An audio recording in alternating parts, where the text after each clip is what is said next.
یہ پہلے کلمے میں نبی پاک صلی اللہ علیہ وآلہ وسلم کا نام محمد ہی کیوں لیا گیا ہے؟ کیا مطلب؟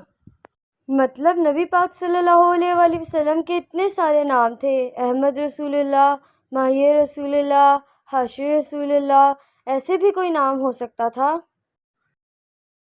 مجھے نہیں پتا، تم کلمے سناؤ، پتہ نہیں کہاں سے سوال آتے ہیں تمہارے دماغ میں۔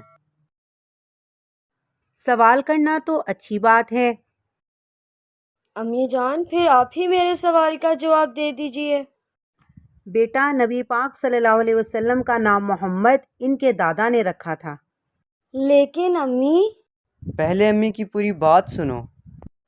اس دور میں جو لوگ تھے ان کو نبی پاک صلی اللہ علیہ وآلہ وسلم کا یہی نام معلوم تھا، اس لیے ان کو یہ بتایا گیا کہ محمد جو تمہارے ہیں وہی اللہ کے رسول ہیں۔ او اچھا۔ ویسے محمد نام کے معنی کس کس کو معلوم ہیں؟ محمد، وہ جس کی بار بار تعریف کی جائے۔ مجھے بھی آتا تھا یہ جواب، تھوڑا سوچنے تو دیتے، اتنی جلدی ہی جواب دے دیا۔ اچھا یہ بتائیں وہ کون سے لوگ ہیں جو کلمے میں محمد سے مراد نبی پاک صلی اللہ علیہ وآلہ وسلم کی بجائے کسی اور کو لیتے ہیں؟ قادیانی۔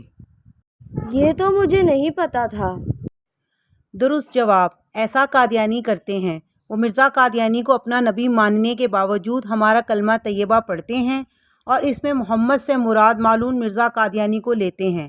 اس طرح وہ مسلمانوں کو دھوکہ دیتے ہیں کہ ہم تو مسلمانوں والا کلمہ پڑھتے ہیں، اس لیے مسلمان ہی ہیں، کافر نہیں، حالانکہ ان کے کافر ہونے میں کوئی شک نہیں۔ اللہ توبہ، کتنے گندے لوگ ہوتے ہیں یہ قادیانی۔ اللہ ان کے دھوکے میں آنے سے سب کی حفاظت فرمائے اور ان کو ہدایت عطا فرمائے۔ آمین۔